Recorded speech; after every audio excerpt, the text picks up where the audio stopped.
A porta estava pregada com tábua. Teresa ficou parada na frente dela por um tempo que não soube medir.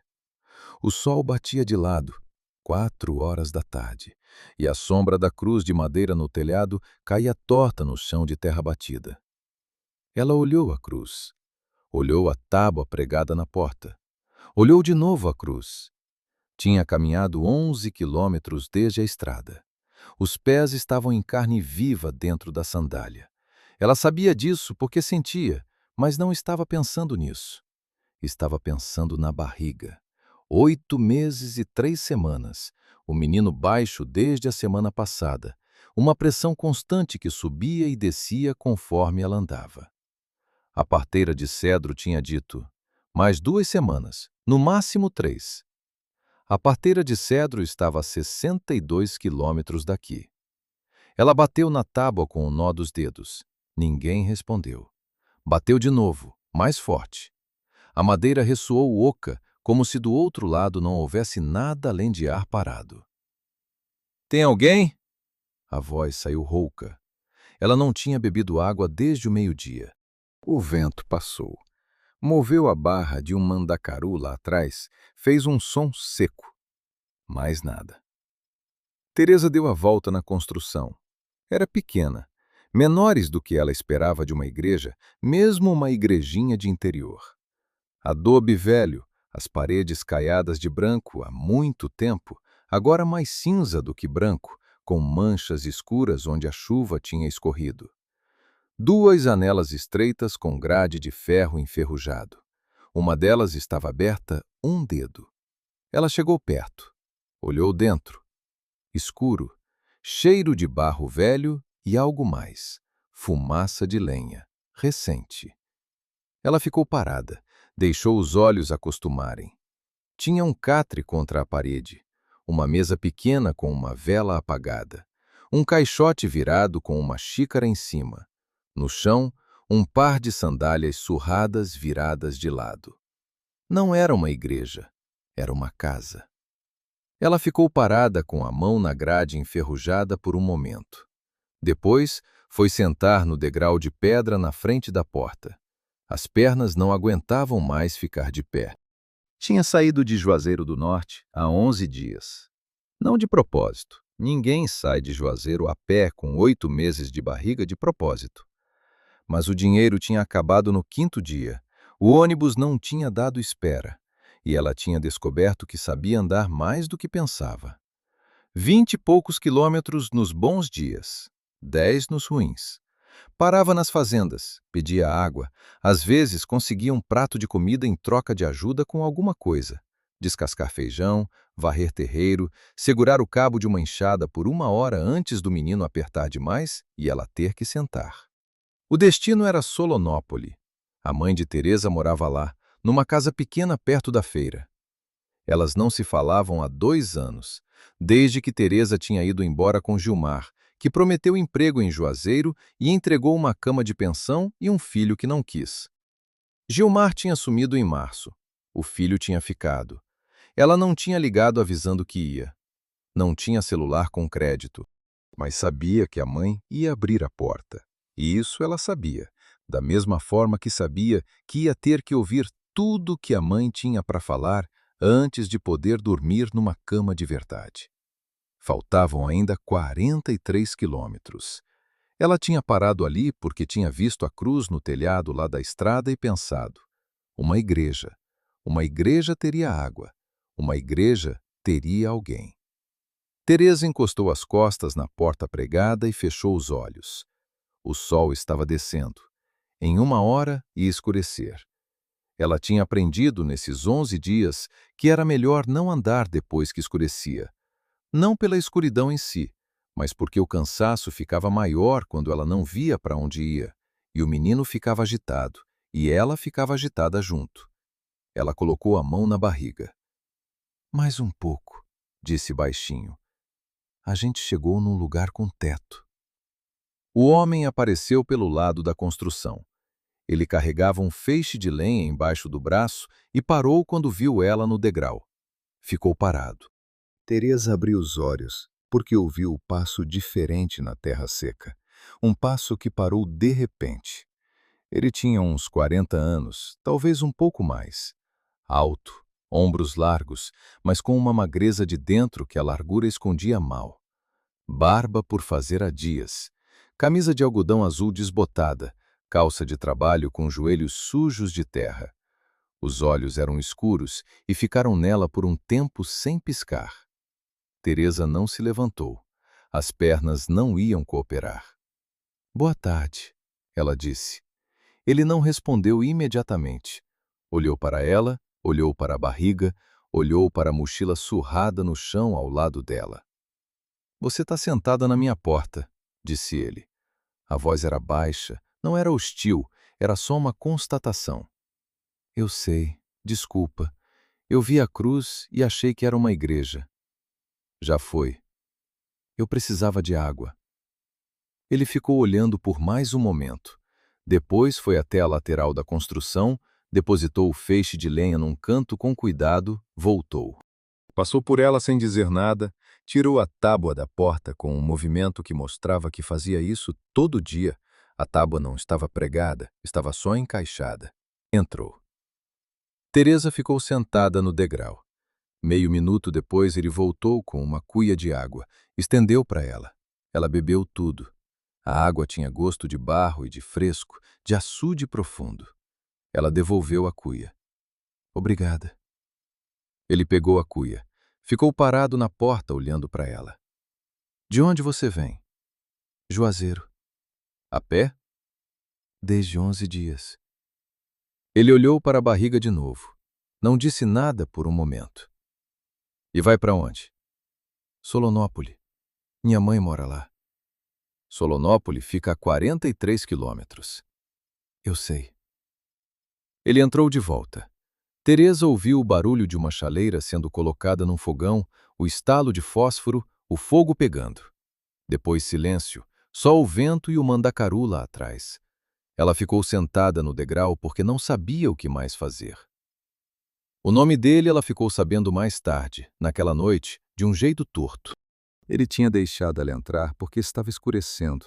Não disse isso, mas abriu a porta de lado e saiu do caminho sem falar. Ela entrou e ficou perto da parede, sem sentar em nada que não fosse indicado. O espaço era pequeno. O altar ainda estava lá, uma mesa comprida de madeira escura contra a parede do fundo, sem toalha, sem imagem, sem nada em cima, além de uma camada fina de poeira. As bancadas de madeira tinham sido empurradas para as laterais e no meio tinha o catre, a mesa pequena, o fogão a lenha num canto com um cano de saída improvisado pelo buraco de uma janela. Era uma igreja vivida por dentro e descrita por fora. Ele fez angu, colocou numa travessa e pôs no meio da mesa sem cerimônia. Sentou de um lado, ela sentou do outro. Comeram sem falar. Teresa comeu devagar. Tinha aprendido a comer devagar quando a comida era escassa. O estômago cheio mais rápido, o menino quieto mais tempo. O homem comeu com a cabeça levemente baixa, olhos no prato, colher descendo e subindo com uma regularidade que parecia mecânica. Na metade da refeição, ele disse: "Amanhã cedo você pode continuar." Não era uma pergunta, mas também não era hostil. Era só uma informação sendo colocada na mesa junto com o angu. "Sim", disse ela. "Obrigada pela água e pela comida." Ele assentiu com a cabeça, levemente. Depois da refeição, ele foi lá fora. Ela ficou sentada e olhou ao redor com mais calma. As paredes tinham marcas, onde imagens tinham sido penduradas, onde um crucifixo grande tinha ficado por anos a ponto de deixar a parede mais clara atrás. O altar sem nada. As bancadas empurradas como ossos que alguém não sabe onde enterrar. Tinha um caixote perto do catre com algumas coisas em cima, uma faca de cabo de madeira, um rosário enrolado, um caderno velho com a capa desgastada. O rosário estava empoeirado. Ele voltou quando estava quase escuro de vez. Acendeu a vela na mesa pequena. Pegou o caderno do caixote, sem olhar para ela, sentou no catre e ficou parado com o caderno fechado no colo. Teresa estava deitada no chão com a mochila dobrada embaixo da cabeça. Ela tinha posto o cobertor fino que carregava antes de ele voltar, sem pedir. Ele não tinha dito nada quando entrou e viu. "Qual é seu nome?" Ela perguntou para o teto. Ele demorou. "Cristóvão." Ela virou a cabeça e olhou para ele. Ele não olhou para ela. "Padre Cristóvão?" O silêncio durou tempo suficiente para ser uma resposta. "Só Cristóvão", disse ele no fim. Ela voltou a olhar para o teto. A vela jogava sombras nas marcas das imagens que tinham saído das paredes. Ela pensou em perguntar mais. Decidiu que não era a hora. "Teresa", disse ela. "Meu nome é Teresa." Ele não respondeu, mas ela ouviu o caderno sendo aberto. De madrugada, ela acordou com uma cãibra na perna e quase gritou. Ficou quieta, respirou pelo nariz, esperou passar. O fogo tinha apagado, a vela também.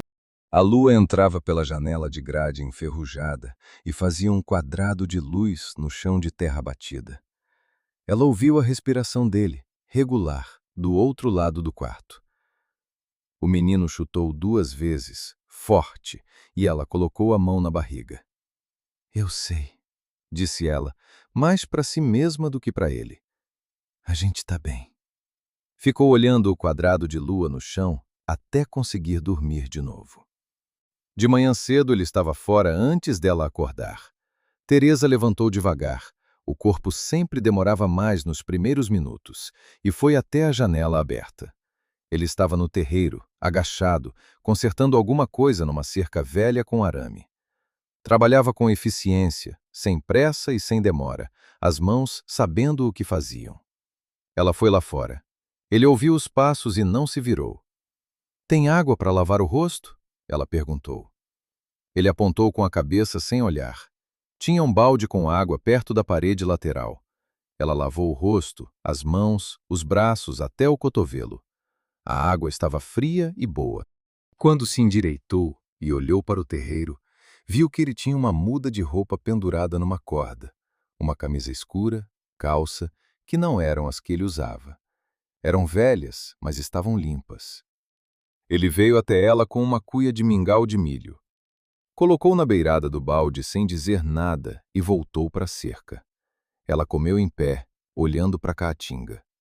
O sol estava saindo atrás de uma fileira de xique-xique e o céu tinha aquela cor de cobre e rosa que dura pouco tempo e ela gostava de ver. O menino ficou quieto enquanto ela comia. Quando terminou, ela ficou parada por um momento. 43 quilômetros. Os pés em carne viva. O sol que ia estar no alto antes do meio-dia. "Cristóvão!" ela chamou. Ele se virou. "Você tem algum trabalho que eu possa fazer em troca de ficar mais um dia?" Ele ficou olhando para ela. Olhou para a barriga. Olhou para os pés dela. Ela estava de sandália e dava para ver as bolhas. "Você não consegue andar assim", disse ele. "Consigo, mas preferia não." Ele ficou olhando por mais um momento. Depois se virou de volta para a cerca. "Tem feijão para debulhar", disse ele. "E a parede do lado sul precisa de reboco onde está rachada." "Posso fazer as 2 coisas." "O reboco você não faz", disse ele, sem olhar. "Barriga assim, não."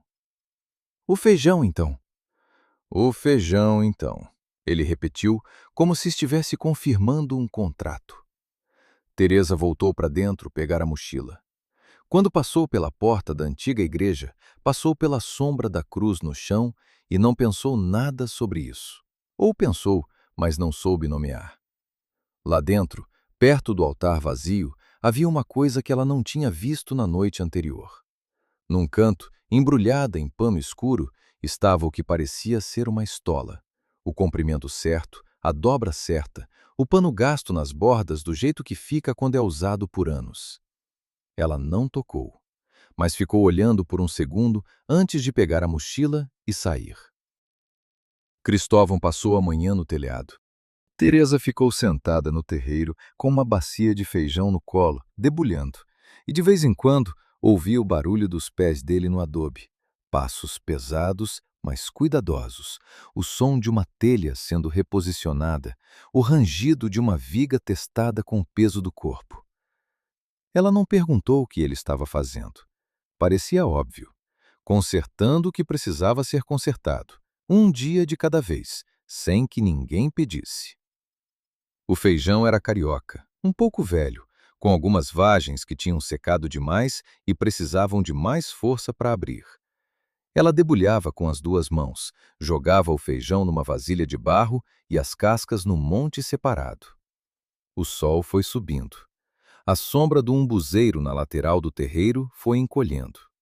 Às 10 da manhã, ela parou porque o menino apertou. Não uma cãibra, só pressão, o peso dele descendo mais um pouco.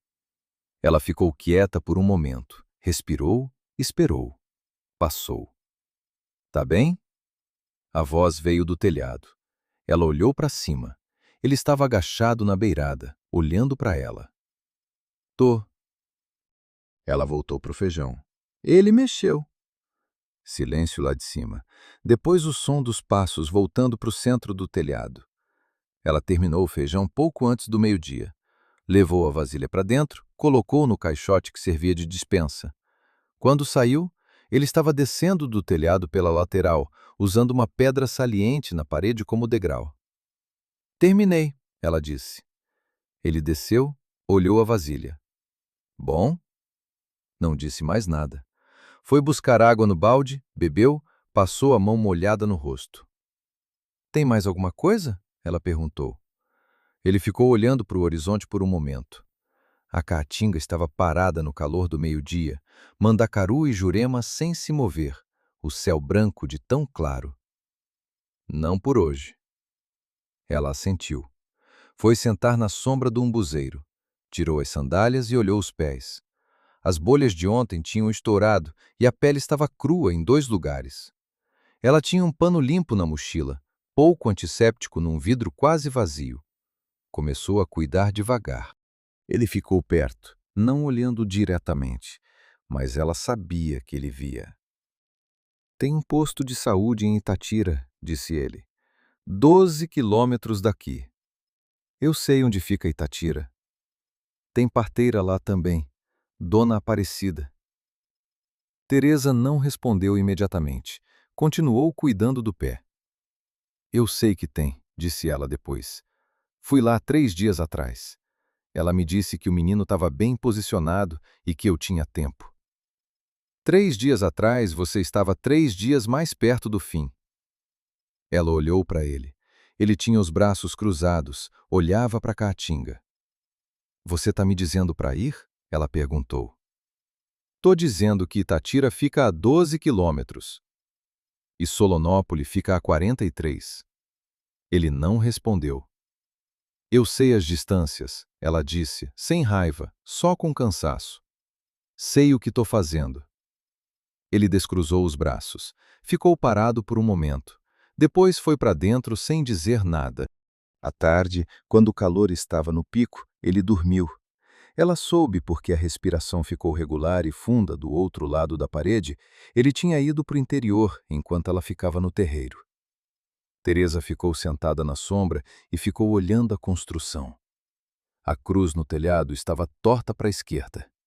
Alguém tinha tentado consertá-la em algum momento. Tinha arame novo no pé, mas ela tinha voltado a tombar com o vento ou com o peso dos anos.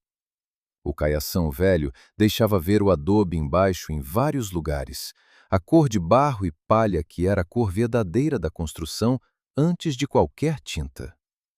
Do lado de dentro, ela podia ver pela janela aberta, o altar vazio continuava parado no fundo.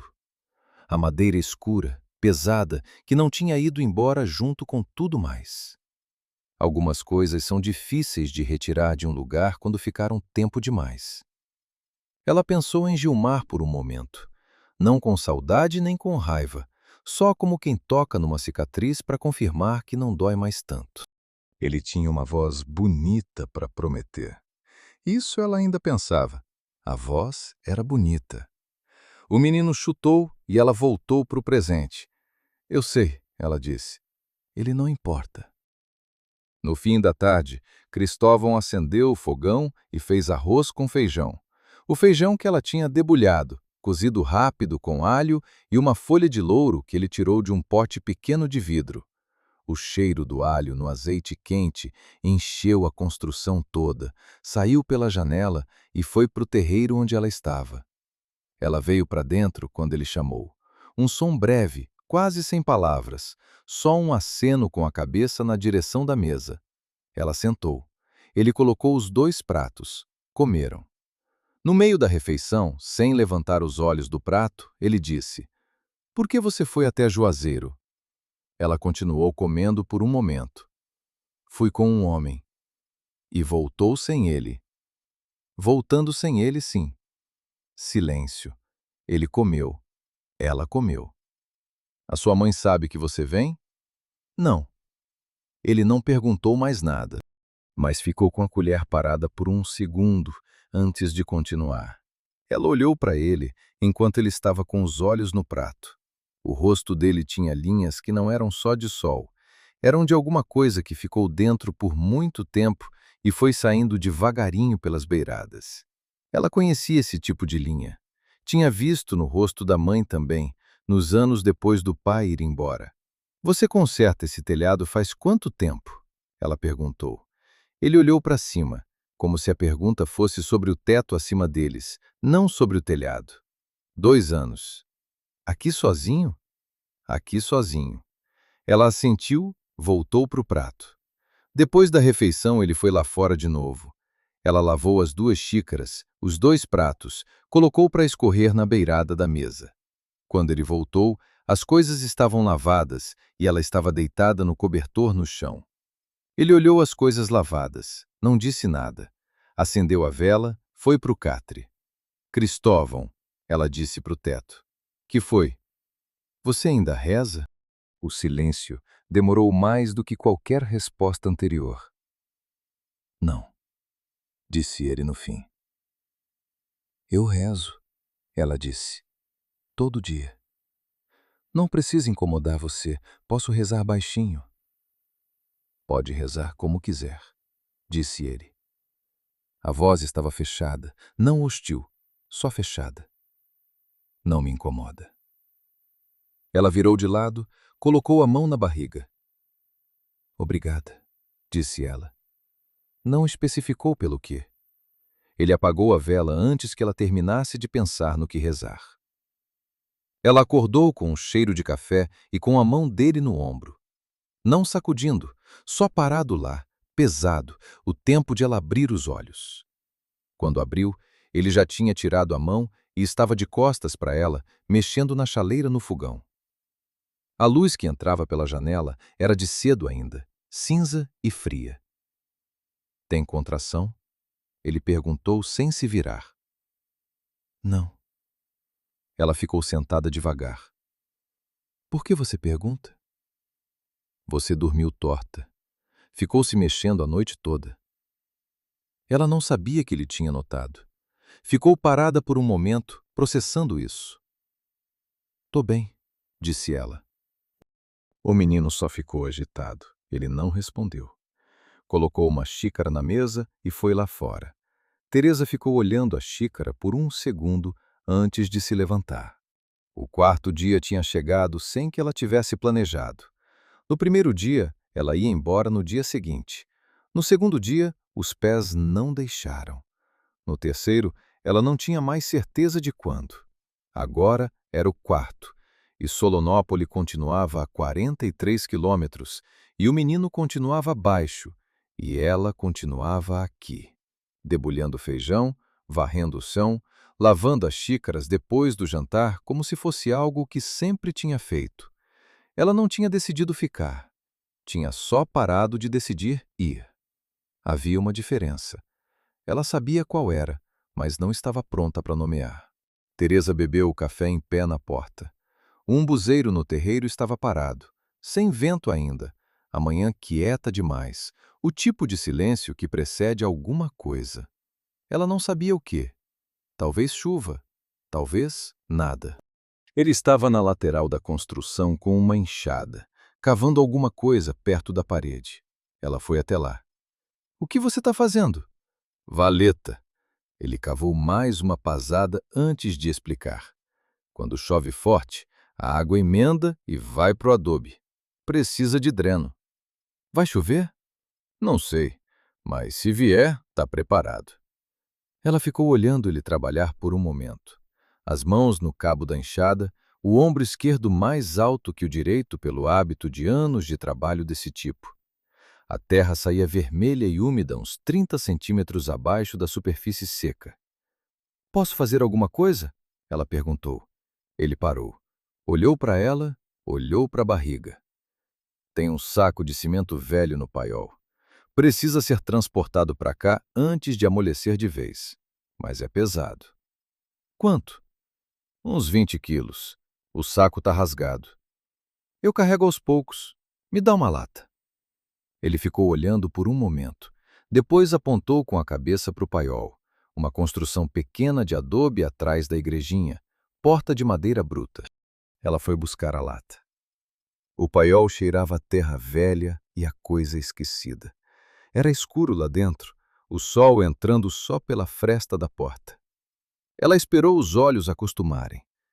Tinha o saco de cimento encostado na parede do fundo, de fato rasgado numa ponta com uma crosta branca saindo para fora. Tinha também uma caixa de ferramenta com a trava enferrujada, um machado com o cabo rachado, 3 varas de madeira compridas encostadas no canto e, pendurada num prego na parede, uma batina preta. Teresa ficou parada. Era a batina de padre. Preta, comprida, com os botões dianteiros da gola até o joelho. Velha, mas inteira, sem rasgos, sem mofo aparente. Alguém tinha pendurado com cuidado, no prego certo, do jeito que se pendura roupa que vai ser usada de novo. Ela ficou olhando por mais um segundo. Depois pegou a lata, encheu de cimento, saiu. Não disse nada quando voltou para perto dele. Ele continuava cavando. Ela despejou a lata onde ele apontou e foi buscar mais. Fizeram isso em silêncio por meia hora. Ela carregando, ele cavando e ela despejando, até o saco estar vazio e a valeta estar pronta. Só então ela disse, sem olhar para ele: "Tem uma batina pendurada no paiol." A enxada parou. "Eu vi," ela acrescentou. "Não toquei, só vi." Ele ficou parado por um momento com a enxada na mão. Depois encostou ela na parede e foi buscar água. Bebeu com as costas para ela. "Ela tá lá faz 4 anos, disse ele por fim. "Nunca soube o que fazer com ela." "Você podia ter queimado." "Podia, mas não queimou." "Não queimei." Ele virou para ela. O rosto estava fechado, não com raiva, com aquele fechamento que é diferente de raiva, que é mais parecido com uma porta que empurra de dentro para fora e de fora para dentro ao mesmo tempo. "Tem coisas que a gente guarda sem saber por quê," disse ela. "Não é fraqueza. É só que o corpo sabe que ainda não é hora." Ele não respondeu, mas ficou olhando para ela por um momento mais longo do que de costume. Depois foi para dentro. Dona Fátima apareceu ao meio-dia com farinha e com a cara de quem tinha coisa para dizer. Ela não esperou Cristóvão. Encontrou Teresa no terreiro, sentou no degrau com a sacola no colo e começou direto. "Você sabe o que ele fez por Cipriano?" Teresa ficou parada. "Eu sei que ele rezou o enterro. Você me contou." "Não te contei tudo." Dona Fátima ajeitou o lenço. "Cipriano foi enterrado sem nome na cova. Diocese mandou assim, sem lápide, sem inscrição, sem nada que marcasse. Família não tinha dinheiro para contestar e não sabia que podia." Ela parou. 3 semanas depois que rezou o enterro, Cristóvão foi no cemitério de dia, com cal e pincel, e escreveu o nome do rapaz na pedra. Cipriano Ferreira dos Santos, com a data de nascimento e a data de morte. Só isso. Mas escreveu. Teresa ficou quieta. Aí foi que chamaram ele na diocese. Não só pela missa, pela pedra também. Ele foi. Voltou no mesmo dia. Nunca contou o que aconteceu lá. Mas no dia seguinte, pregou a tábua na porta e não saiu mais. O vento passou pelo terreiro, levou poeira e folha seca de Jurema. Dona Neném foi agradecer pessoalmente, disse Dona Fátima. E isso eu te contei. Mas o que não te contei é que ela veio aqui trazendo a foto do Cipriano. Deixou para ele. Ela apontou com a cabeça para o interior da igrejinha. Tá dentro ainda. Ele guarda no caderno. Teresa olhou para a porta. Você me conta isso para quê, Dona Fátima? A mulher ficou em silêncio por um momento. Depois, porque você reza em voz alta de noite e ele fica quieto. E eu nunca vi ele ficar quieto enquanto alguém rezava nos últimos 4 anos. Ele sempre saía. Ela se levantou, deixou a farinha. Pode ser nada, mas pode ser alguma coisa. Foi embora pela caatinga com o mesmo passo de sempre. Teresa ficou sentada no degrau por um tempo depois que ela foi embora. O menino chutou 2 vezes, ritmadas, como se estivesse batendo para chamar atenção. Eu sei, ela disse. Tô pensando. Ela foi para dentro. O caderno estava no caixote, no lugar de sempre. Ela não abriu. Ficou parada perto do altar, olhando o contorno de Nossa Senhora na parede, mais visível hoje porque o sol da tarde batia mais direto e as linhas apagadas pelo caiação apareciam como fantasma de coisa que não foi embora de vez. Os braços abertos, o manto, a expressão que ela não conseguia ver de tão apagada, mas que ela sabia de cor. Tinha passado a infância inteira olhando para ela na igrejinha da sua cidade. Ela ficou parada na frente do altar por um momento.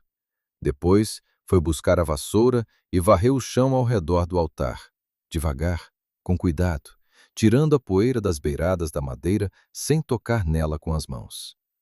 Não era para ele. Não era para ela. Era só porque o lugar pedia. Ele voltou no fim da tarde com cara de quem tinha andado longe. Entrou, bebeu água, ficou parado no meio do espaço olhando para ela e para o altar atrás dela. Ela não tinha se movido, ainda estava perto. Você varreu aqui, disse ele. Varri. Ele ficou olhando. Não disse que não era para fazer isso. Não disse obrigado. Ficou parado por um momento com aquele olhar de antes. A porta que empurrava dos 2 lados. Depois foi acender o fogão. Naquela noite, ela não rezou. Ficou deitada no cobertor ouvindo o fogo apagar, o vento que tinha voltado do nordeste batendo nas telhas, o som de respiração dele regular do outro lado. Ficou assim por um tempo sem querer dormir. Cristóvão, ela disse para o escuro. Que foi? Cipriano. Você escreveu o nome dele na pedra. Silêncio longo. Escrevi. Por quê? A respiração dele mudou um pouco. Não acelerou, mas ficou diferente, mais consciente de si mesma. Porque o nome de alguém não some só porque foi difícil a vida dele, disse ele. Devagar, como quem tira palavras de um lugar onde ficaram paradas por tempo demais. Cipriano era gente. Tinha nome. Nasceu num dia e morreu num dia. Isso precisa estar escrito em algum lugar. O vento bateu na telha.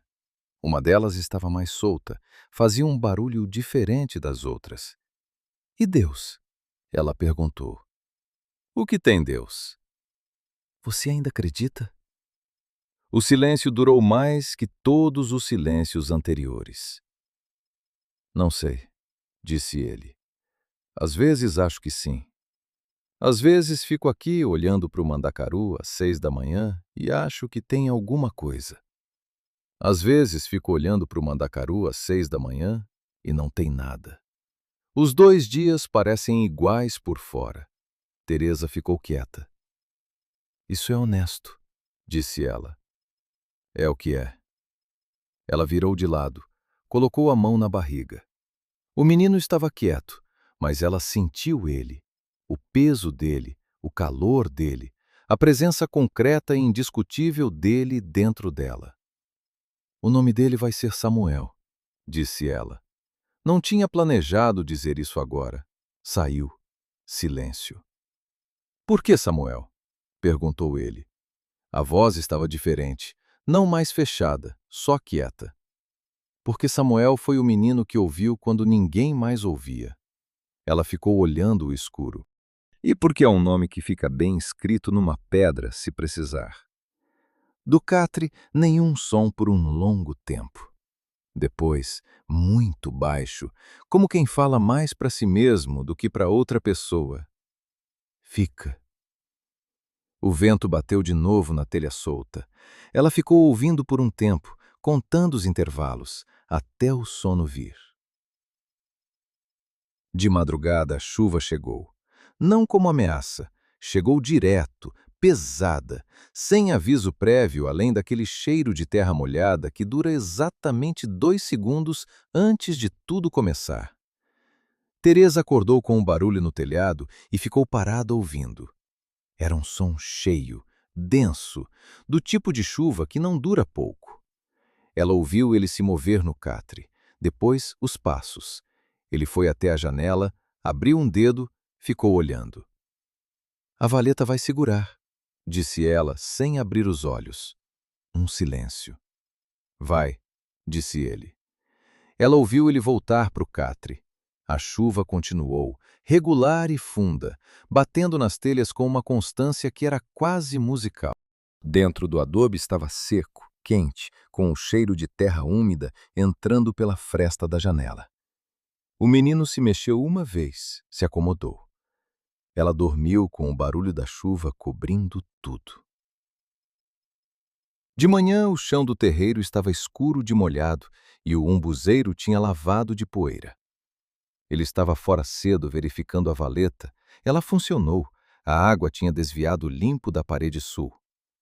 Ele ficou agachado olhando o canal por um tempo, passando o dedo na borda para ver se o adobe tinha cedido. Não tinha. Ela veio até ele com as 2 xícaras de café. Ele pegou sem dizer nada.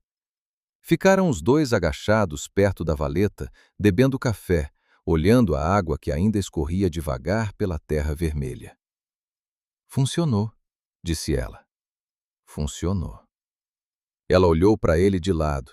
Com a luz da manhã, depois de chuva, o rosto dele tinha uma qualidade diferente, menos tenso, como se a chuva tivesse lavado também alguma coisa que ficava na superfície dele. "Você planejou isso ontem sabendo que ia chover?" Ela perguntou.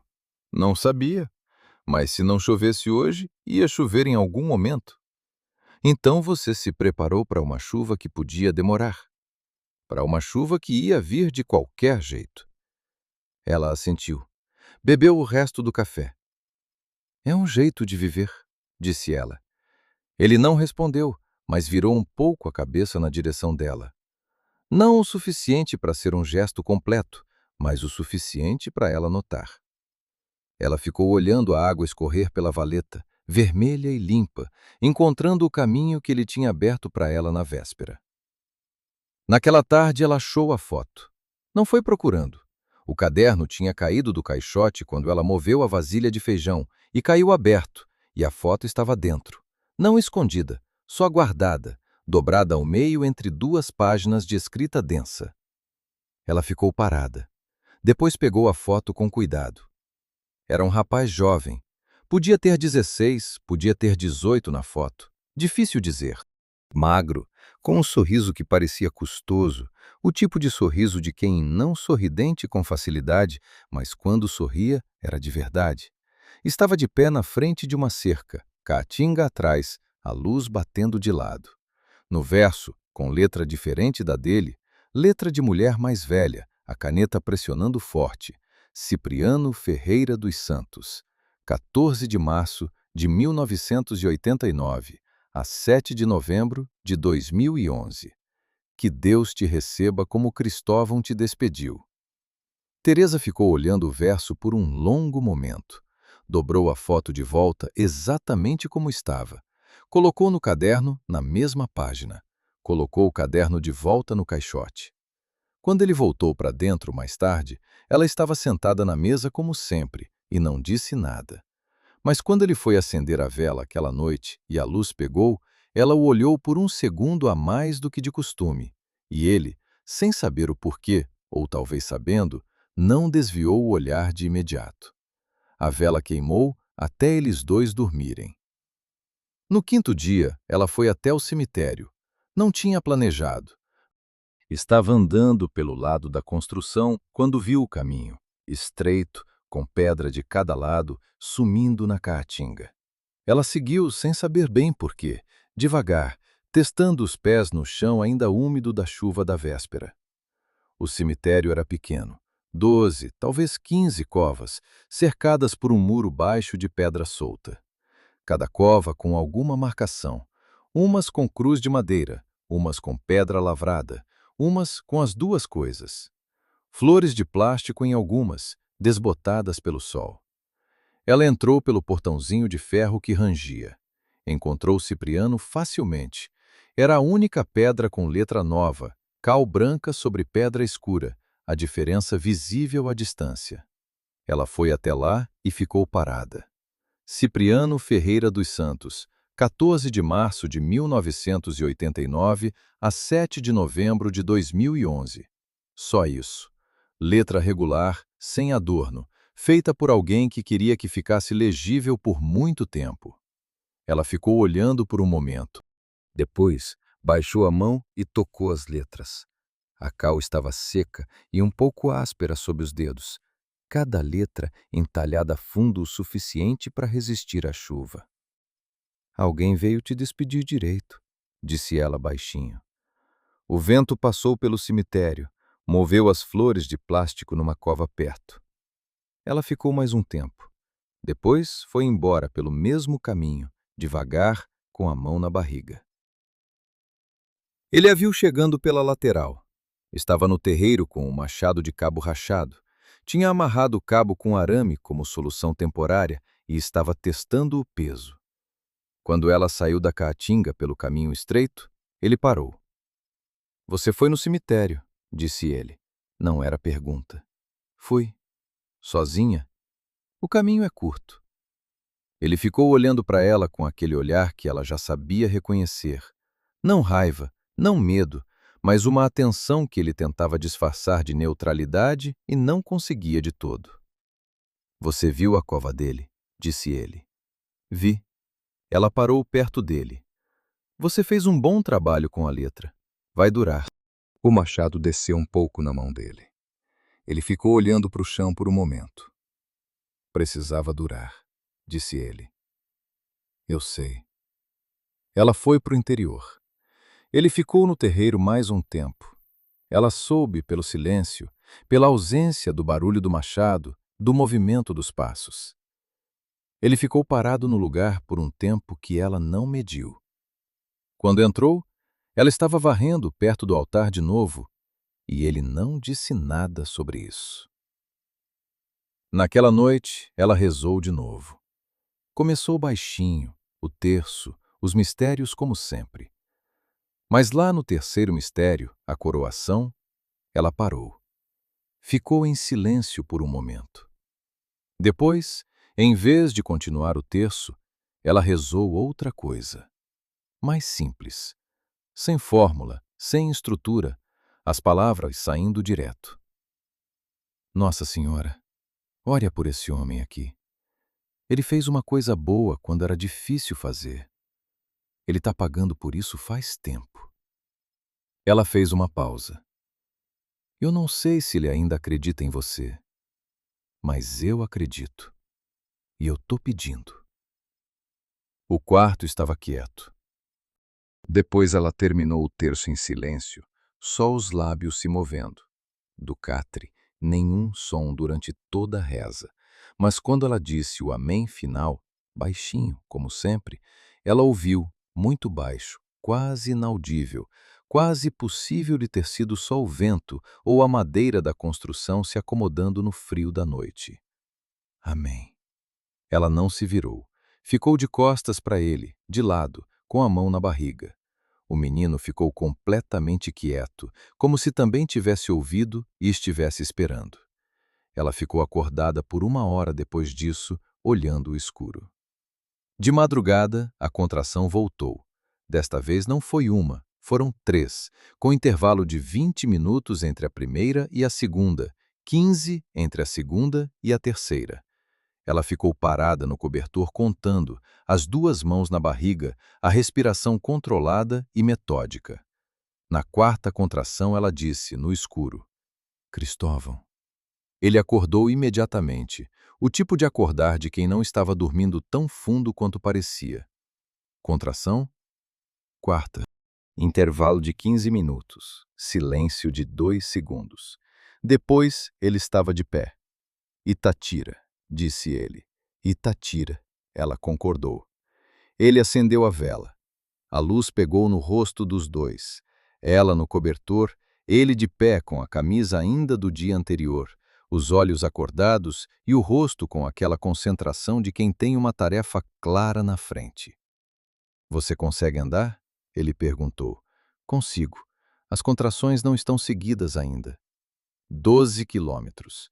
3 horas caminhando devagar. Talvez menos. Eu sei. Ele foi buscar a mochila dela. Ela se levantou, dobrou o cobertor.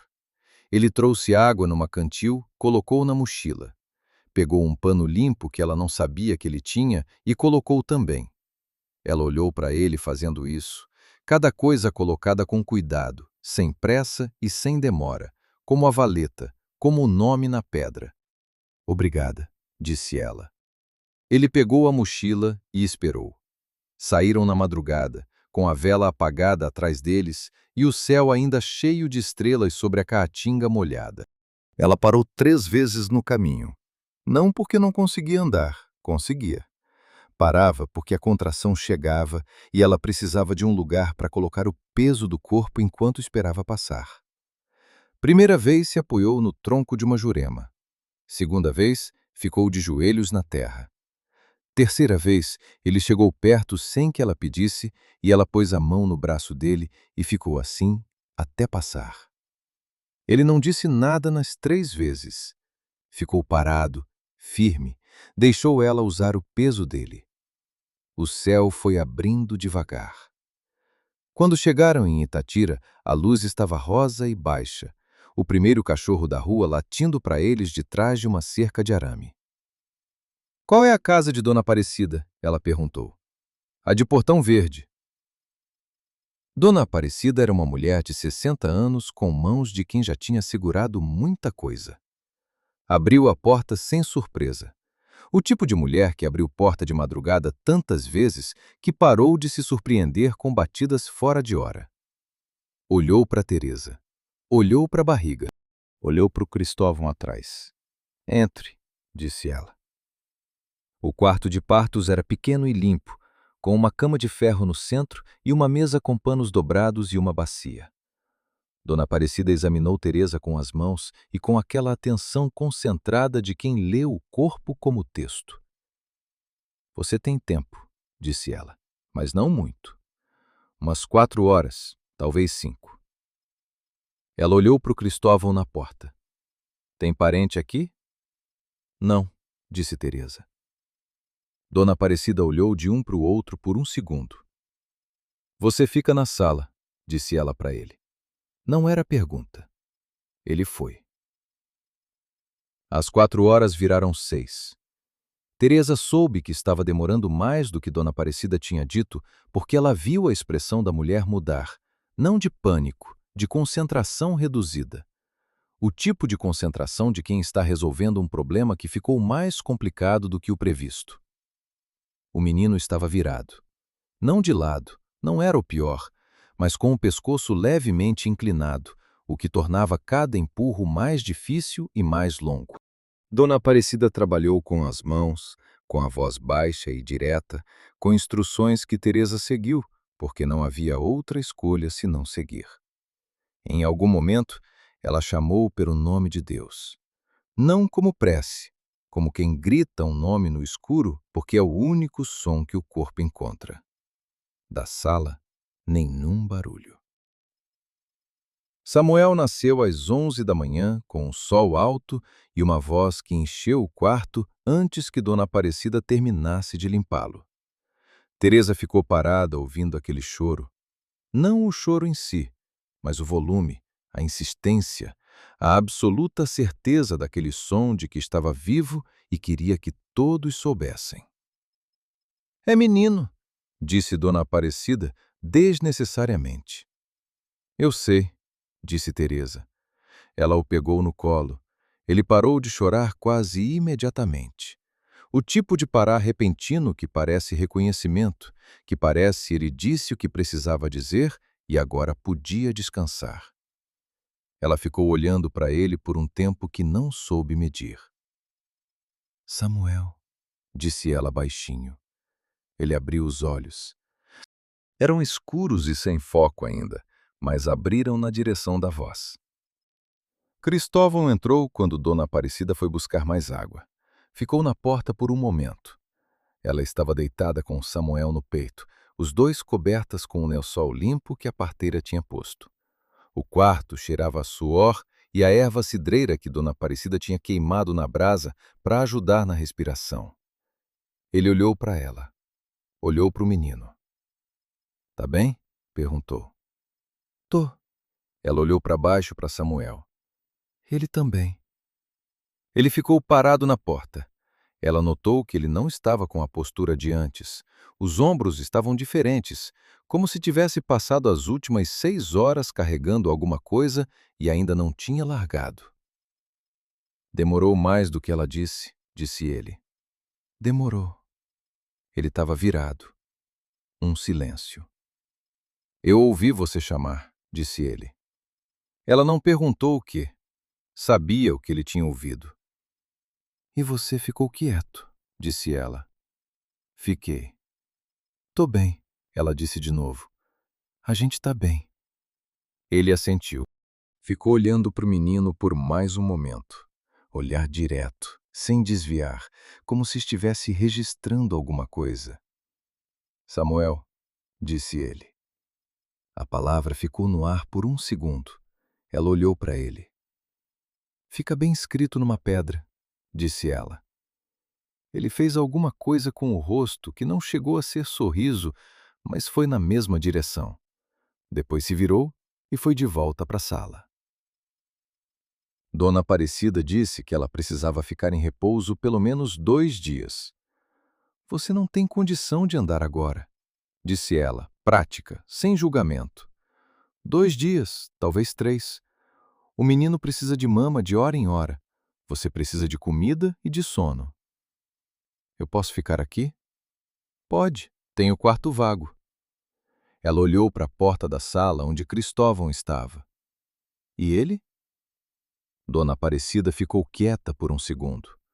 Havia alguma coisa no jeito que ela olhou para a porta e de volta para Teresa, não julgamento, mas reconhecimento.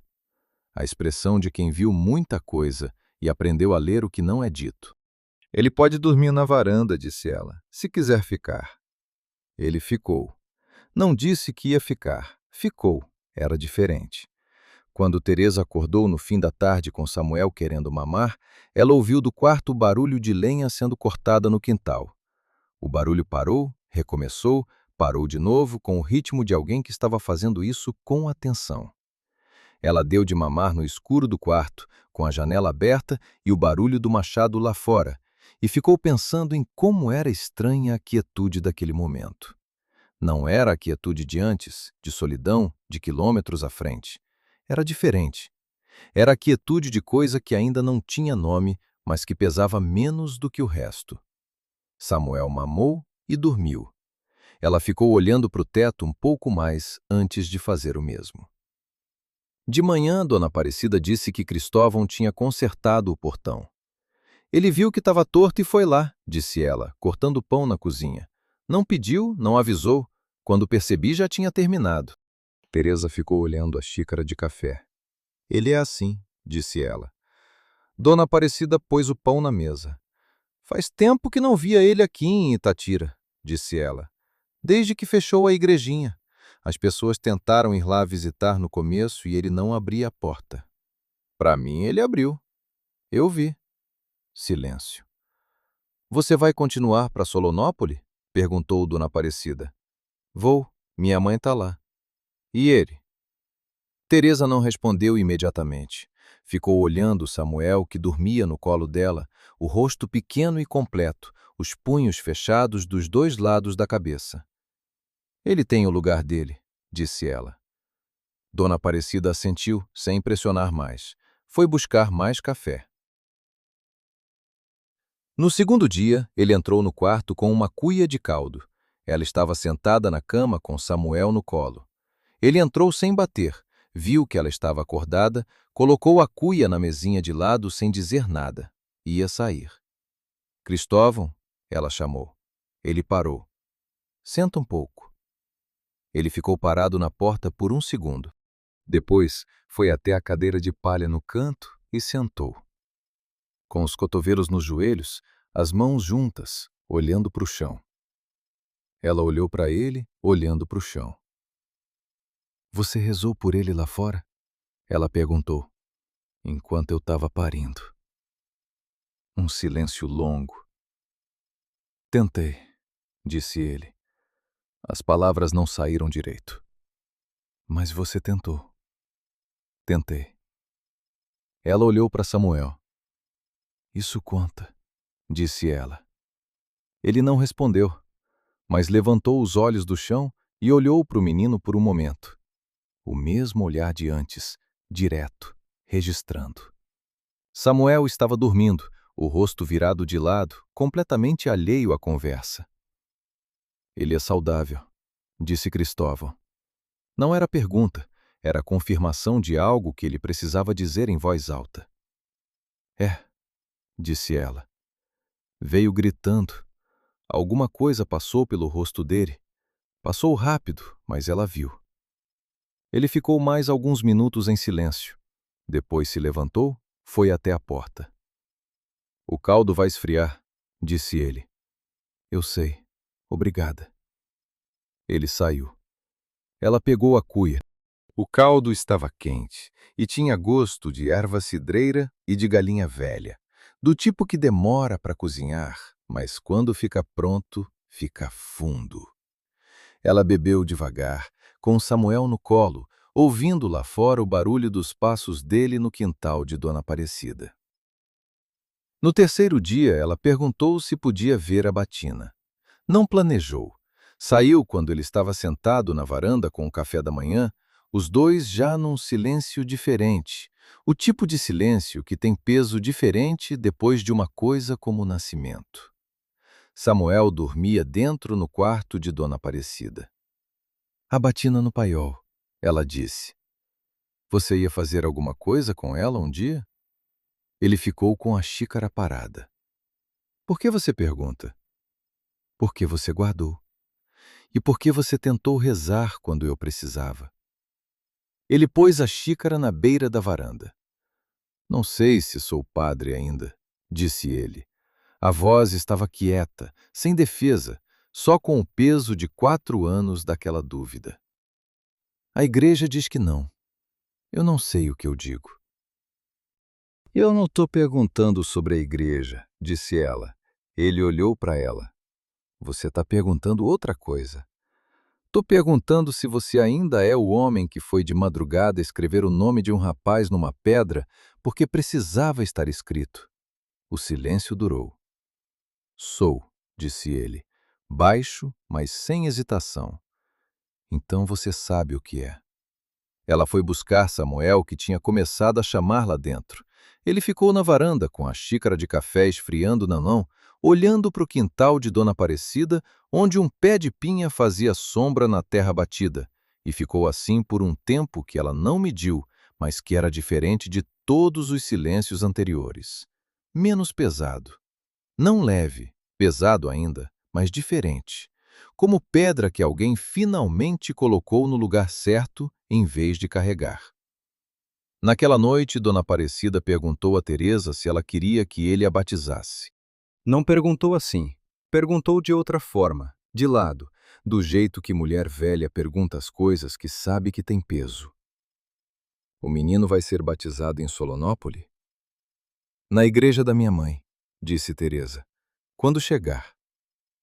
Mas pode demorar, disse Dona Aparecida, cortando a carne para o jantar. E tem criança que não espera batismo de dia marcado.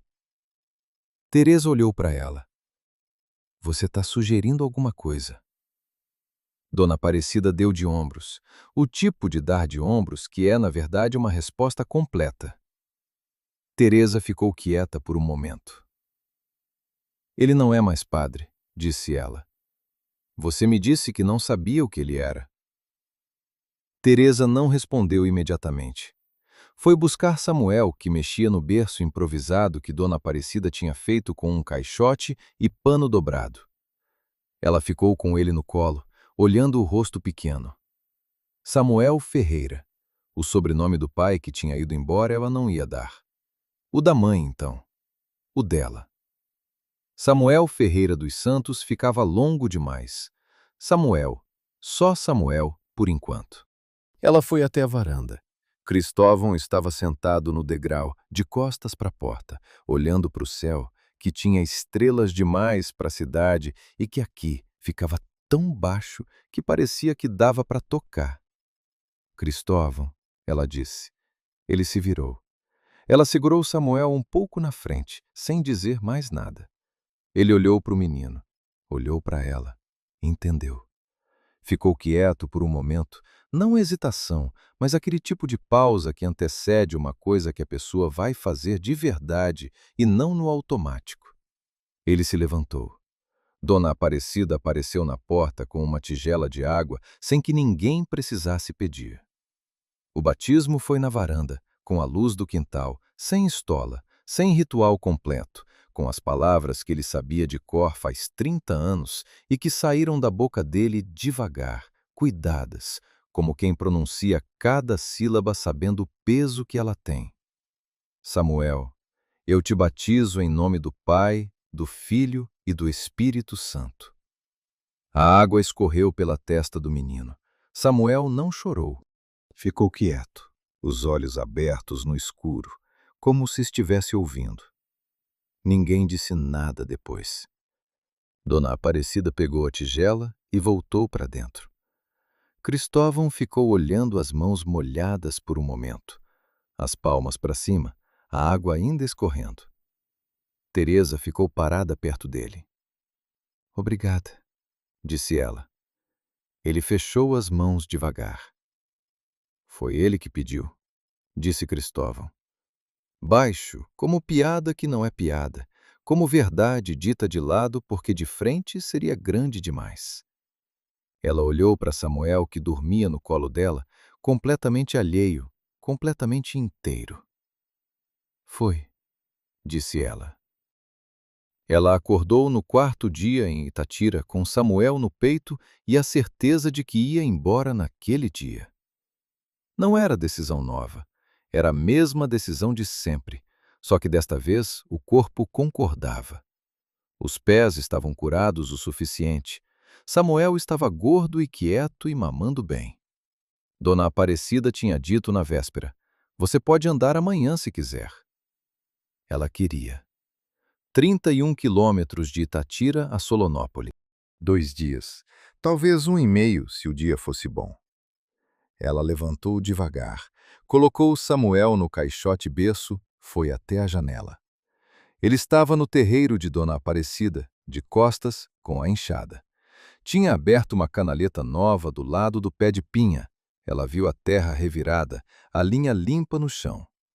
Fazendo isso sem que ninguém pedisse, como sempre, como se o mundo ao redor dele fosse uma série de problemas que precisavam de solução e ele simplesmente ia resolvendo um por um. Ela ficou olhando por um momento. Depois, foi se arrumar. Ela disse para ele enquanto tomavam café, eu vou hoje. Ele levantou os olhos da xícara. Ficou olhando para ela por um segundo sem dizer nada. Os pés aguentam? Perguntou ele. Aguentam. Samuel está bem. Ele assentiu. Olhou para o menino que dormia no colo dela, enrolado no pano que Dona Aparecida tinha dado. 31 quilômetros, disse ele. Eu sei. Você vai levar 2 dias. Sei disso também. Silêncio. Ele bebeu o café. Ela bebeu o café. Eu vou com você, disse ele. Ela ficou parada. Ele não olhou para ela quando disse isso. Olhou para a xícara, como se fosse uma coisa óbvia que não precisava de cerimônia. Até Solonópole, ele acrescentou, para ter certeza que chegou. Ela ficou olhando para ele por um momento. Ele continuava com os olhos na xícara. Tá bem, disse ela. Ele terminou o café, levantou. Pode sair depois do meio-dia, disse ele. Dá para cobrir 15 quilômetros antes de escurecer. Ela não disse que podia ter saído de manhã, porque sabia que não era sobre os quilômetros. Dona Aparecida os despediu com broa embrulhada em papel e uma cantil cheia. Abraçou Teresa com a firmeza de quem abraça muita mulher que passa e não volta. Olhou para Samuel por um segundo com uma expressão que era quase profissional, mas não completamente. Ele vai crescer bem, disse ela. Vai, disse Teresa. Dona Aparecida olhou para o Cristóvão. A igrejinha precisava de um padre faz anos, disse ela, seca, sem olhar mais para ele. Entrou e fechou o portão que ele tinha consertado. Eles andaram em silêncio pela rua de Itatira. Quando saíram da última casa e a caatinga abriu na frente deles, Teresa disse, ela não é sutil. Não é, disse ele. Você ouviu o que ela disse? Ouvi. E? Ele ficou quieto por um momento. A estrada de terra seguia em frente, reta, com Mandacaru dos dois lados. Eu ouvi, disse ele de novo, diferente desta vez, como quem diz, eu ouvi e tô pensando, e não tô descartando. Ela deixou assim. Andaram por 3 horas sem parar. O sol estava de lado, quente, mas não insuportável, e o vento de nordeste ajudava. Samuel dormia na tipóia que Dona Aparecida tinha ensinado Teresa a fazer com o pano. Dobrado certo, ele ficava no peito dela com o rosto virado de lado, quente e quieto. Cristóvão andava no ritmo dela, não na frente, não atrás, do lado. Ela notou isso sem comentar. Ele ajustou o passo no primeiro quilômetro e manteve assim. Às 3 da tarde, ela parou numa sombra de um buzeiro para dar de mamar. Ele ficou de pé a alguns metros, de costas, olhando a caatinga. Samuel mamou com aquela concentração de recém-nascido que exclui tudo mais. Ela ficou olhando para ele mamando e pensando. Não em Solonópole, não na mãe, não nos quilômetros que faltavam. Ficou pensando no caderno de Cristóvão, nos sermões que ele revisitava para ver se ainda acreditava no que tinha escrito. Você ainda tem o caderno? Ela perguntou. Ele se virou sem se aproximar. Tenho, na mochila. O que você escreveu no último sermão? O mais recente. Ele ficou quieto por um momento. Não era um sermão, era uma anotação. O que dizia? Ele olhou para o chão por um segundo. Deus não explica, só acompanha. Disse devagar, como quem lê em voz alta o que escreveu sozinho e pela primeira vez ouve a própria voz dizendo. Escrevi isso depois de Cipriano. Não sabia o que fazer com isso. Ainda não sei. Ela ficou quieta. Samuel soltou o peito satisfeito. Ela o colocou no ombro, bateu as costas devagar. Eu acho que é verdade, disse ela. Ele olhou para ela. Que parte? As duas. Ele ficou olhando por um momento, depois se virou de volta para a caatinga. Vamos continuar, disse ele. Tem mais 8 quilômetros até o lugar onde a gente pode parar. Dormiram numa fazenda pequena às margens da estrada. O dono era um homem velho chamado Seu Assis, que conhecia Cristóvão, não de perto, mas do tipo de conhecimento de interior em que todos sabem quem todo mundo é, mesmo sem nunca ter conversado. Ele os deixou dormir no paiol sem perguntas, trouxe canjica que sobrou do jantar. Teresa dormiu com Samuel e acordou 2 vezes para mamar. Na segunda vez, às 4 da manhã, ela ouviu Cristóvão do outro lado do paiol. Ele estava sentado encostado na parede, com um caderno aberto, lendo à luz de uma lanterninha pequena. Ela ficou olhando sem dizer nada. Ele não sabia que ela estava acordada. Ficou com os olhos no caderno por um longo tempo, não lendo rápido, mas como quem conversa com o que está escrito. De vez em quando parava, olhava para o escuro, voltava para o caderno. Samuel terminou de mamar e adormeceu. Ela ficou mais um tempo olhando. Depois, fechou os olhos. No segundo dia, chegaram em Solonópole às 2 da tarde. A cidade era pequena, uma praça, uma igreja, a feira coberta, ruas de calçamento irregular. Ela conhecia cada buraco, cada esquina, cada cheiro. Chimarrão na padaria da esquina, fritura do mercadinho do seu João, poeira da praça que ninguém molhava direito. Ela ficou parada na entrada da cidade por um segundo com Samuel no peito. Ele ficou parado do lado dela. "Qual rua?" perguntou ele. "A de baixo. Depois da farmácia, vira à esquerda." Eles foram. A casa da mãe era igual a como ela lembrava. Pequena, branca, com um vaso de manjericão na janela que a mãe regava todo dia. A porta estava entreaberta e de dentro vinha um cheiro de feijão no fogão. Teresa ficou parada no portãozinho por um momento. "Vai!" disse Cristóvão, baixo. Ela empurrou o portão. "Mãe!" chamou ela. Silêncio por um segundo. Depois, passos rápidos, o barulho de uma colher sendo largada na pia, e a mãe apareceu na porta. Uma mulher de 50 anos, cabelo grisalho, avental com manchas de tempero, o rosto que era o rosto de Teresa daqui a 25 anos. A mãe viu a barriga que não existia mais. Viu Samuel. Ficou parada por um segundo com os olhos enchendo. Não disse nada. Abriu os braços. Teresa entrou. Cristóvão ficou do lado de fora do portão. Ela ficou dentro por um tempo que não mediu. A mãe chorando um pouco, ela não chorando. Samuel sendo passado de mão em mão com aquele cuidado de avó que é ao mesmo tempo físico e completo. A mãe não perguntou sobre Gilmar. Não perguntou sobre o pai do menino. Perguntou: "Você comeu hoje? Você dormiu? Os pés estão bem?" Quando Teresa saiu de volta para o portão, Cristóvão estava sentado no meio-fio da calçada, a mochila no chão, olhando a rua. Ela foi até ele. "Minha mãe quer te agradecer." "Não precisa. Ela vai querer de qualquer jeito." Ele ficou olhando para a rua por um momento. "Eu precisava trazer você até aqui", disse ele. "Você chegou." Ela ficou parada na frente dele. "Cristóvão." Ele levantou os olhos. "O que você vai fazer quando voltar para a igrejinha?" Ele ficou quieto por um longo tempo. A rua estava quieta também, só uma moto passando longe, o cheiro de feijão da casa da mãe saindo pela janela. Dona Aparecida falou que a comunidade não tem padre faz anos. Disse ele, devagar, como se estivesse pensando em voz alta mais do que respondendo. Falou. E Dona Fátima traz farinha porque acha que eu precisaria comer se tivesse gente para comer junto. Provavelmente. E você rezou em voz alta no meu quarto e eu fiquei.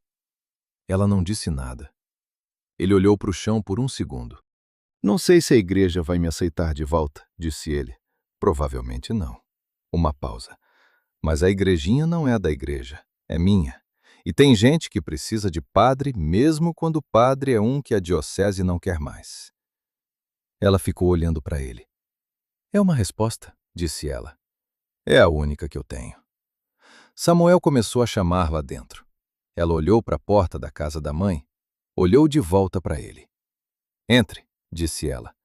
Minha mãe vai fazer você comer antes de ir. Ele ficou parado por um segundo. Depois se levantou, pegou a mochila. Só um prato, disse ele. Ela não vai aceitar só um prato.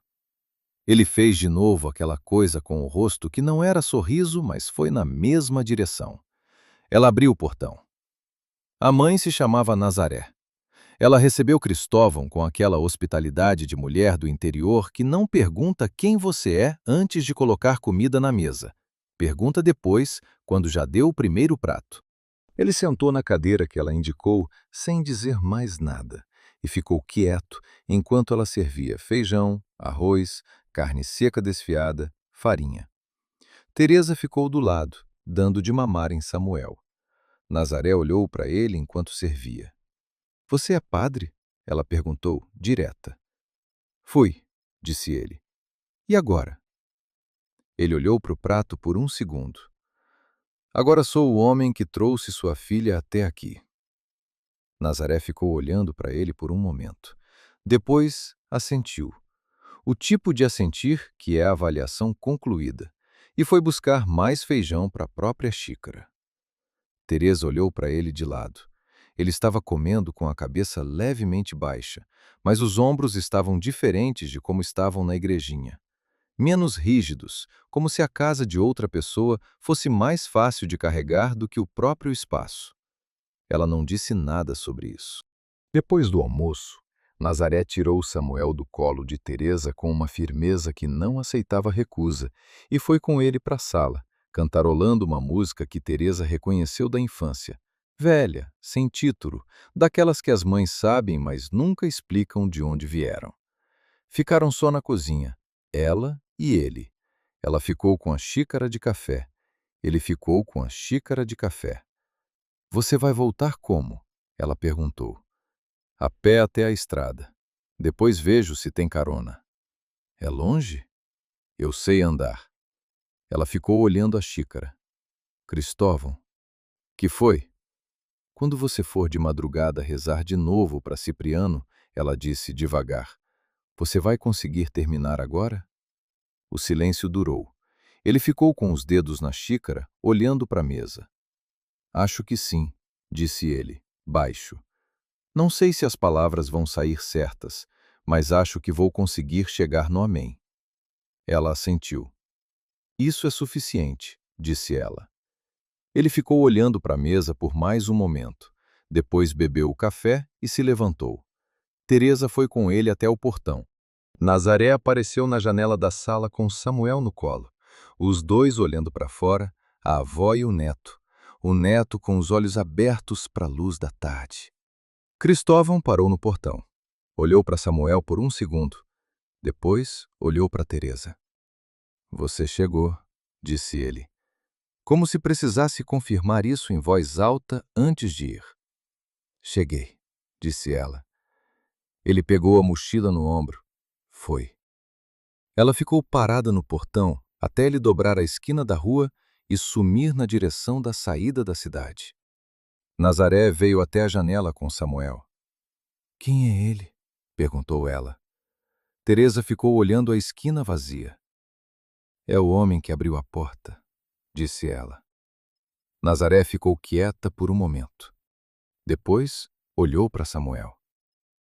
"Esse menino tem os olhos escuros", disse ela. "Tem", disse Teresa.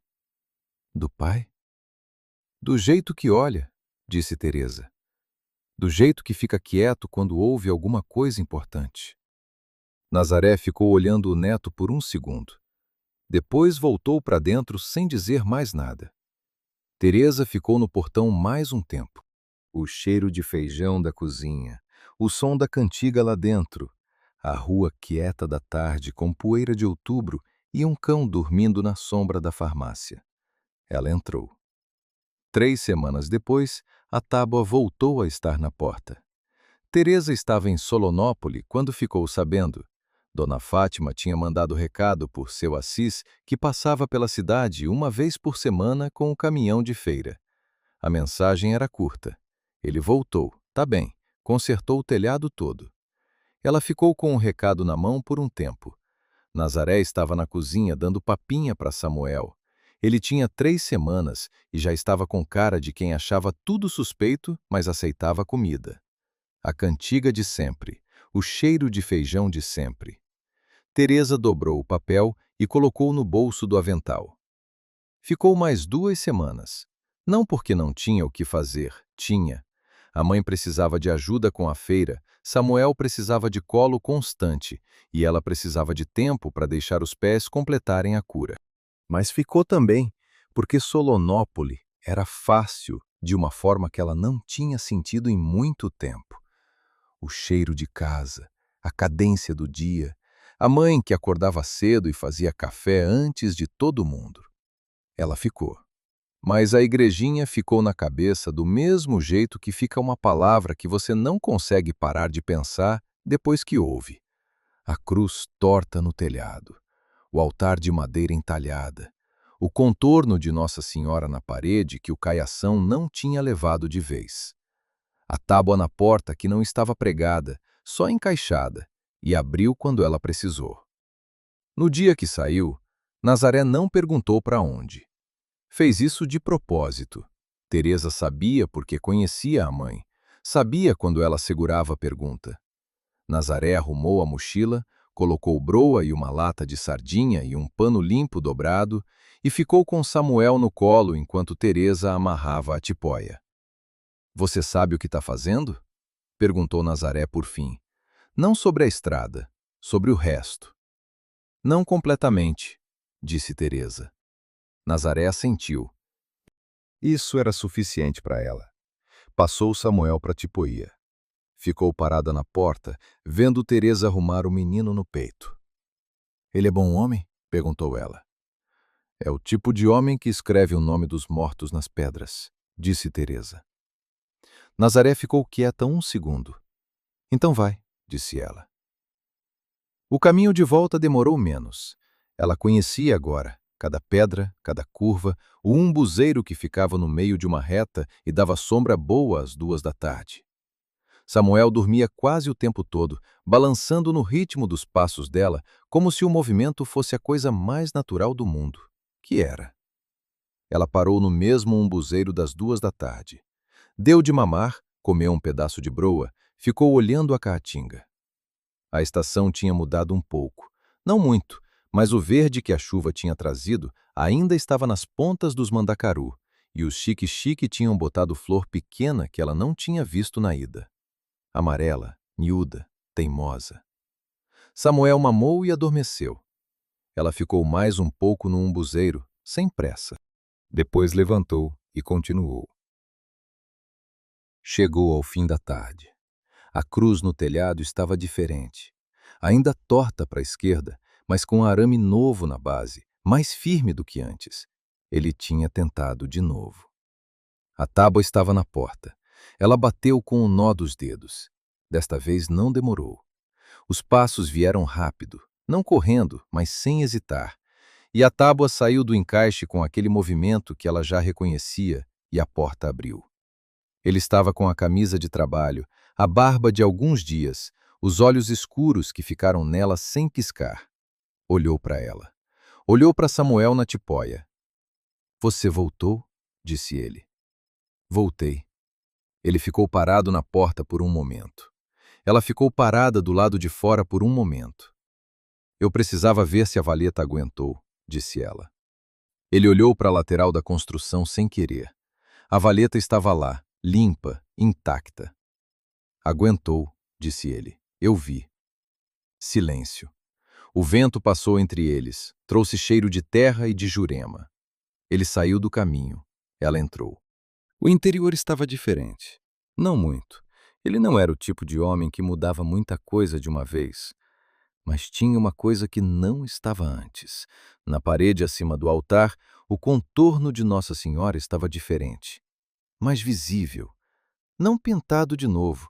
O caiação estava igual, mas limpo ao redor, como se alguém tivesse lavado a parede com cuidado suficiente para fazer as linhas antigas aparecerem mais. Ela ficou parada olhando. "Você limpou a parede?" disse ela. "Limpei", disse ele. Atrás dela, parado, sem explicação. Ela ficou olhando o contorno, os braços abertos, o manto, a expressão que ela ainda não conseguia ver de tão apagada, mas que sabia de cor. "Ela vai aparecer mais com o tempo", disse ele. "Às vezes a cal vai cedendo sozinha. Ajuda um pouco de água, não precisa de mais." Ela virou para ele. "Você vai abrir de novo?" perguntou ela. "A igrejinha." Ele ficou olhando para a parede por um momento. Dona Fátima já avisou a comunidade que eu estou aqui, sem eu pedir. Uma pausa. Deve ter gente que vem no domingo. E você vai estar aqui.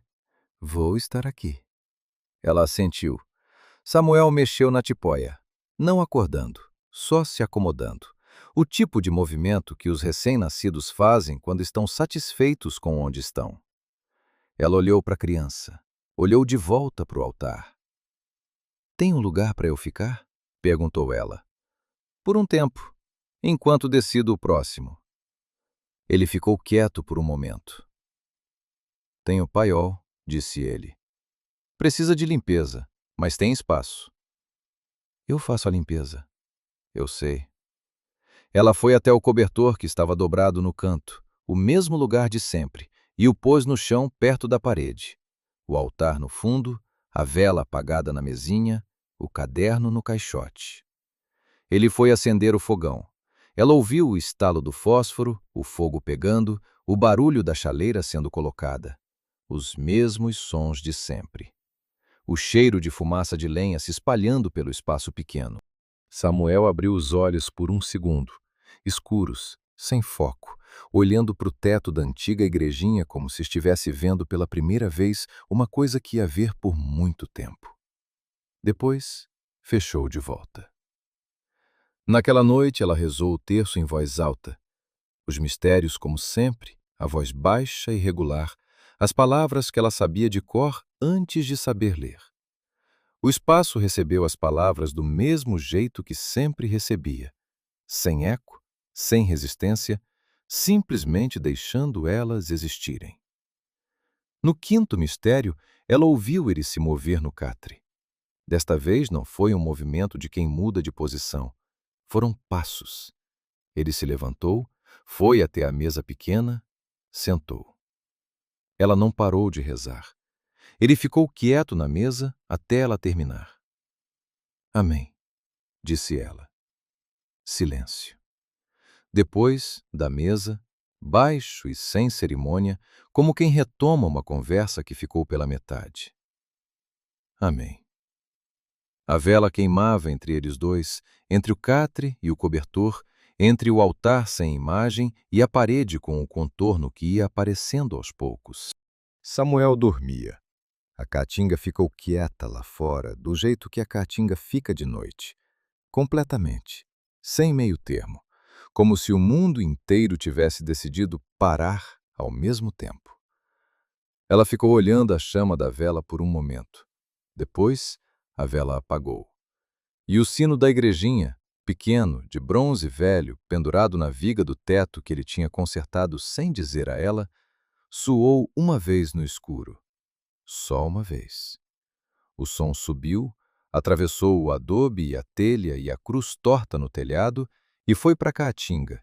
E a caatinga ficou com ele por um tempo antes de deixar ir. De manhã ela foi ao cemitério. Não planejou. Acordou cedo, antes de Samuel, antes de Cristóvão, e foi pelo caminho estreito com pedra de cada lado que ela conhecia agora. O chão estava úmido de sereno. A caatinga tinha aquele cheiro de cedo que some antes das 6. Entrou pelo portãozinho de ferro que rangia. Foi direto até Cipriano. A pedra estava igual. Cipriano Ferreira dos Santos, 14 de março de 1989. 7 de novembro de 2011. A cal branca sobre pedra escura, as letras entalhadas fundo. Mas tinha uma coisa diferente que não estava antes. Um galho pequeno de jurema estava apoiado na base da pedra. Recente. As folhas ainda verdes, não tinha secado. Alguém tinha vindo. Ela ficou parada, olhando o galho de jurema por um momento. Depois se abaixou e encostou a mão na pedra. As mesmas letras de antes, a mesma cal áspera, cada letra funda o suficiente para resistir à chuva. Tá cuidado, disse ela baixinho. Não para Cipriano, para o homem que tinha feito as letras. Levantou, foi embora. Ele estava no terreiro quando ela voltou, com a enxada, abrindo uma linha nova de terra perto da parede norte. Ela parou. Você foi no cemitério, disse ele, sem virar. Ele a ouvia chegar de longe, ela já sabia disso. Fui, Tem jurema na pedra de Cipriano. Ele parou de cavar. Eu deixei ontem cedo, disse ele, baixo, de costas. Antes de você chegar. Ela ficou olhando as costas largas dele, os ombros que carregavam menos do que carregavam antes, mas ainda carregavam. Era a hora, disse ela. Ele não respondeu, mas voltou a cavar, e o barulho da enxada na terra tinha alguma coisa diferente. Não mais leve, não mais rápido, só diferente. Do tipo de som que faz quem está fazendo alguma coisa que finalmente faz sentido fazer. Ela foi buscar Samuel, que tinha começado a chamar lá dentro.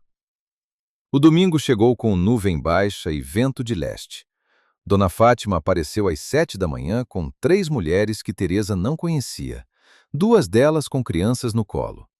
Atrás delas, seu Assis com um chapéu na mão. Depois, mais 2 homens que ela reconheceu vagamente de quando tinha passado pela comunidade na ida. Cristóvão ficou parado na porta por um momento olhando para eles. Dona Fátima não disse nada. Ficou parada no terreiro com a sacola de sempre, olhando para ele com aquele olhar de inventário. Ele saiu do caminho. Eles entraram. Teresa ficou com Samuel no colo, perto da parede do fundo, a distância certa de observar sem estar no meio. As bancadas de madeira que tinham sido empurradas para as laterais voltaram ao centro, movidas pelas mãos de seu Assis e de um dos homens sem que ninguém pedisse. As mulheres sentaram com as crianças. O outro homem ficou de pé perto da janela. Cristóvão foi até o altar. Ficou parado na frente dele por um momento, de costas para todo mundo, olhando para a madeira entalhada, para a poeira que tinha diminuído, mas não sumido, para o contorno de Nossa Senhora na parede acima. Teresa ficou olhando para ele. Ele não tinha a estola, não tinha os paramentos. Tinha a camisa de trabalho azul desbotada e a calça com os joelhos gastos e as mãos abertas ao lado do corpo. Virou para eles, começou. Não foi a missa completa, ela entendeu isso logo. Era mais simples, mais direto, sem as partes formais que a diocese esperaria. Mas tinha as palavras certas, as pausas certas, a voz que Teresa reconheceu da varanda de Dona Aparecida quando ele tinha batizado Samuel. Cuidada, cada sílaba pesada. As crianças ficaram quietas. Dona Fátima ficou com os olhos fechados.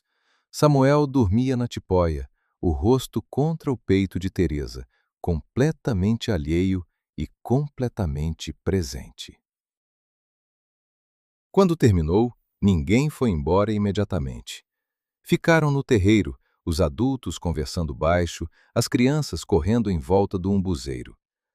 Dona Fátima trouxe broa de milho da sacola. Seu Assis trouxe uma garrafa de café que Teresa não sabia que ele tinha carregado. As mulheres que ela não conhecia se apresentaram. Dona Lourdes, Dona Perpétua, a mais nova, sem dizer o nome, mas oferecendo a mão.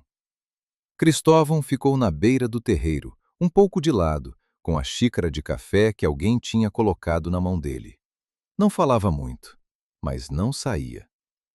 Teresa foi até ele.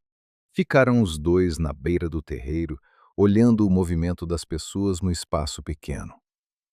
Como foi? Ela perguntou baixinho. Ele ficou quieto por um momento. As palavras saíram, disse ele. Até o amém? Até o amém. Ela assentiu. Samuel mexeu na tipóia. Ela ajeitou o pano sem olhar, o movimento já automático, o corpo sabendo o que fazer. O sol estava saindo da nuvem baixa e batendo no terreiro com aquela luz de depois de chuva que deixa tudo um pouco mais claro do que é. A cruz no telhado estava torta para a esquerda. Ela sempre esteve e provavelmente sempre ia ficar. Não tudo que está torto precisa ser endireitado, e às vezes o que ficou assim pelo tempo é mais honesto do que o que foi consertado de propósito. Teresa ficou olhando a cruz por um momento. Depois olhou para o Cristóvão do lado dela, de pé, com a xícara, olhando as crianças correndo em volta do umbuzeiro com aquela expressão que ela conhecia bem agora. Não alegria, não alívio, mas a expressão de quem voltou a um lugar que era seu e descobriu que o lugar ainda estava esperando. Ela não disse nada. Ele não disse nada. O sino da igrejinha estava quieto no teto, esperando a próxima vez.